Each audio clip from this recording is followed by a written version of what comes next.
এই মুহূর্তে সব থেকে বড় খবর, মালদহের মোথাবাড়ি কাণ্ডে সুপ্রিম কোর্টে বড় ধাক্কা মমতার। মমতা বন্দ্যোপাধ্যায়ের বিরুদ্ধে ডাইরেক্ট অভিযোগ জানালো নির্বাচন কমিশন। কি হয়েছে আসুন বিস্তারিত জানা যাক।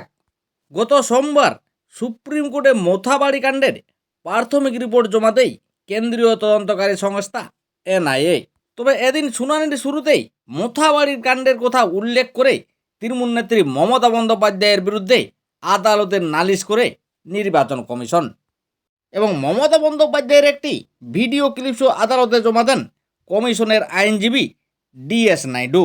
অন্যদিকে আবার কেন্দ্রের আইনজীবী সলিসিটর জেনারেল তুষার মেহতাও বাংলার পরিস্থিতি নিয়ে তীব্র সমালোচনা করেন। জুডিশিয়াল অফিসাররা কান্নাকাটি করছেন, বলছেন আমাদের বাঁচান, এই তো পশ্চিমবঙ্গের অবস্থা।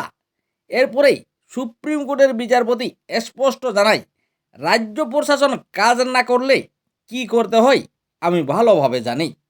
মালদহের মোথাবাড়ি কাণ্ডের গত সোমবার আদালতে এনআইএর তরফে বলা হয় মোট 432 জনের ভূমিকা তারা খতিয়ে দেখেছে এবং 24 জন গ্রেপ্তার হয়েছেন ও 12টি মামলা রুজু হয়েছেন এই গোটা ঘটনার সঙ্গে যারা যুক্ত ছিল। এরপর সুপ্রিম কোর্টের বিচারপতির কাছে এনআইএ জানায় এটা তাদের শিডিউল অফেন্স নয়, অর্থাৎ এনআইএ জাতীয় তদন্তকারী সংস্থা, তাদের একটা আইনগতভাবে বেঁধে দেওয়া আছে যে কোন কোন ঘটনা তারা তদন্ত করতে পারবে।